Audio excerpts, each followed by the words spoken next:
Good morning to all. Today's topic is solubility. What the means of solubility? The maximum amount of solute dissolved in a specific amount of solvent at a particular temperature. Solubility क्या है? जो solid की आपकी maximum amount है उसको जब हम किसी सॉल्वेंट में एट ए पर्टिकुलर टेम्परेचर पे डिजोल्व करते हैं तो जो सॉलिड की मैक्सिमम अमाउंट सॉल्वेंट में डिजोल्व होती है उसको हम बोलते हैं सोलिबिलिटी। एंड सोलिबिलिटी जो है आपकी बहुत सारे फैक्टर्स पे डिपेंड करती है। फर्स्ट ऑफ है nature of solute, second nature of solvent, third temperature and fourth है आपका प्रेशर। नेक्स्ट हम देखते हैं आपके इस चैप्टर का सबसे इम्पोर्टेंट टॉपिक है ये सॉल्यूशन जो आपका सोल्यूट प्लस सॉल्वेंट से मिलकर बना होता है। उसमें अगर जो लिक्विड की अगर हम बात करें तो वो तो आपका रहेगा सॉल्वेंट, एंड आपकी सॉल्यूट की हम बात करें तो गैस हो सकती है, लिक्विड हो सकता है, आपका सॉलिड हो सकता है। तो फर्स्ट ऑफ हम बात करते हैं गैस प्लस लिक्विड की। अगर आपका सॉल्यूट गैस हो एंड सॉल्वेंट आपका लिक्विड हो तो उसको हम अप्लाई करेंगे और वो जो लॉ है उसको हम बोलते हैं Henry law. And liquid plus liquid की अगर हम बात करें सॉलिड प्लस सॉल्वेंट बहुत दोनों भी आपके क्या हो लिक्विड हो उसको हम बोल देंगे राउट लॉ बोलेंगे। एंड आपका थर्ड है solid plus liquid solid plus liquid, वो आपका इंडिकेट करता है कोलिगेटिव प्रॉपर्टी को।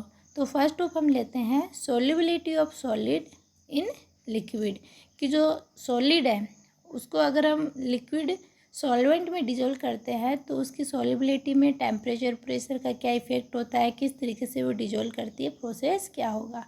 तो फर्स्ट ऑफ यहाँ पे जो सॉलिड है उसकी सॉल्युबिलिटी अगर लिक्विड में हम चेक कर रहे हैं तो जो पोलर सॉल्यूट है वो ओनली पोलर सॉल्वेंट में ही क्या होंगे डिजोल्व होंगे, एंड जो आपके नॉन पोलर सॉल्यूट है वो क्या होंगे नॉन पोलर सॉल्वेंट में डिजोल्व होंगे। सबसे पहले हम देखते हैं when a solid solute is add to the solvent, जब किसी सॉलिड सॉल्यूट को हम सॉल्वेंट में क्या करते हैं डिजोल्व करते हैं तो वो सॉल्यूट क्या होता है सॉल्वेंट में डिजोल्व होना स्टार्ट करता है और सॉल्यूशन में उस सॉल्यूट की कॉन्सेंट्रेशन क्या होने लगती है इंक्रीज होती है। जब किसी सॉल्यूशन में सॉल्यूट की कॉन्सेंट्रेशन इंक्रीज होने लगती है तो उस प्रोसेस को हम बोलते हैं डिसोल्यूशन। आपको दिखाई भी दे रहा होगा, मैंने अंडरलाइन करके यहाँ पे इंडिकेट किया है, उस प्रोसेस को हम क्या बोलेंगे डिसोल्यूशन बोलेंगे।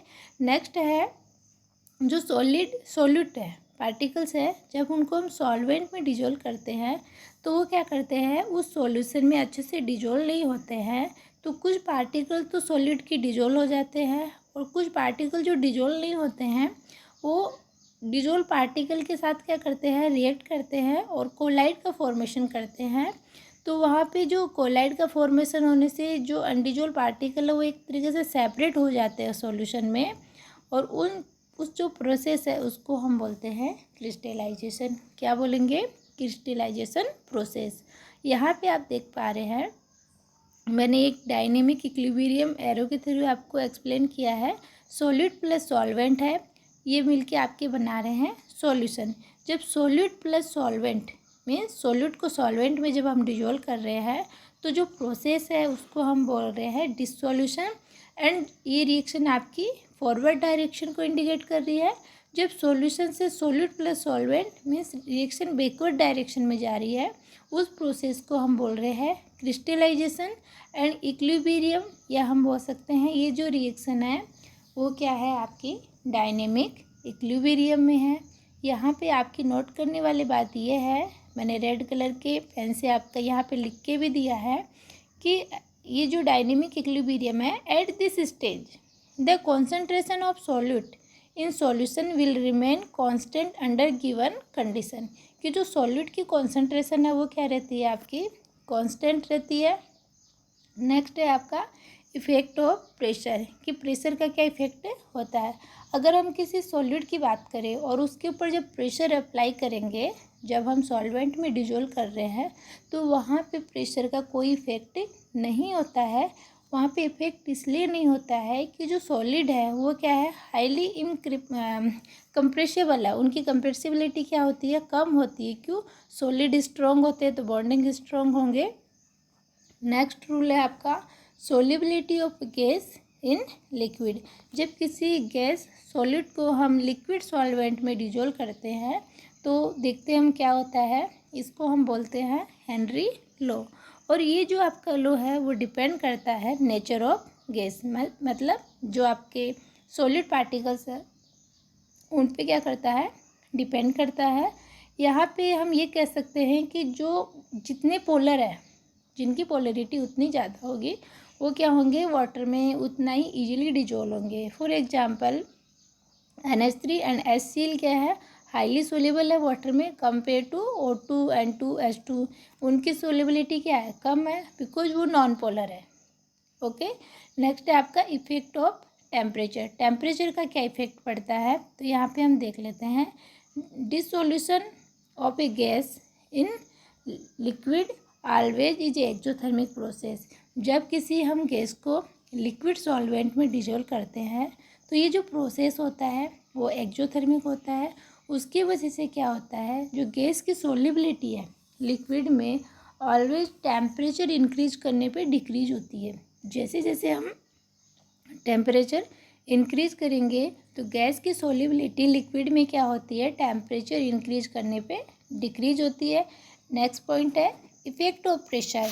यहाँ पे हेनरी एक जो साइंटिस्ट था उसने क्या है, प्रेशर का जो इफेक्ट था उसको एक्सप्लेन किया था कि गैस का जो गैसेस पे प्रेशर का इफेक्ट वो किस तरीके से काम करता है।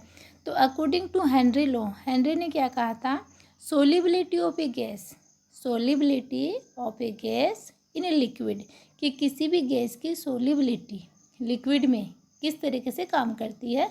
Solubility of a gas in a liquid is directly proportional to the pressure of the gas over the solution at definite temperature, कि किसी भी गैस की जो सोल्युबिलिटी है वो डायरेक्टली प्रोपोर्शनल होती है प्रेशर के।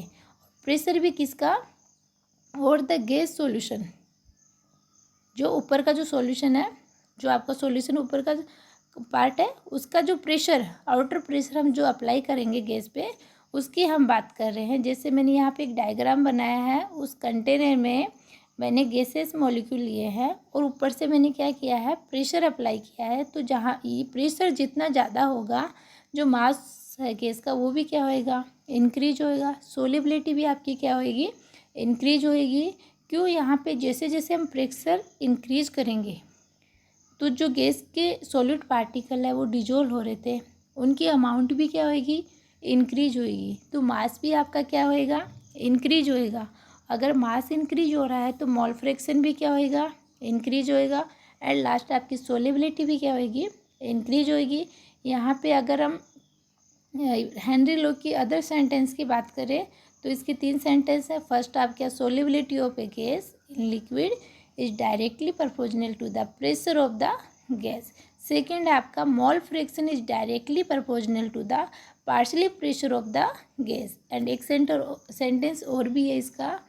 नेक्स्ट है, यहाँ पे देखो ये जो 2 डायग्राम मैंने बनाए हैं, फर्स्ट में क्या है, कोई प्रेशर हमने अप्लाई नहीं किया है तो यहाँ पे गैसेस, जो गैस है उनकी अमाउंट भी क्या है, कम है।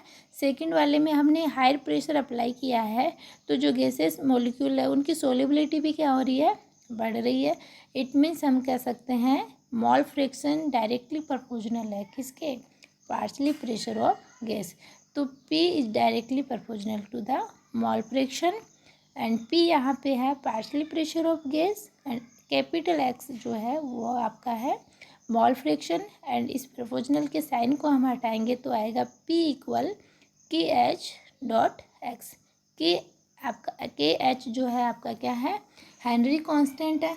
अगर आपके हेनरी कांस्टेंट की वैल्यू इंक्रीज होती है तो मोल फ्रैक्शन की वैल्यू क्या होती है, डिक्रीज होएगी।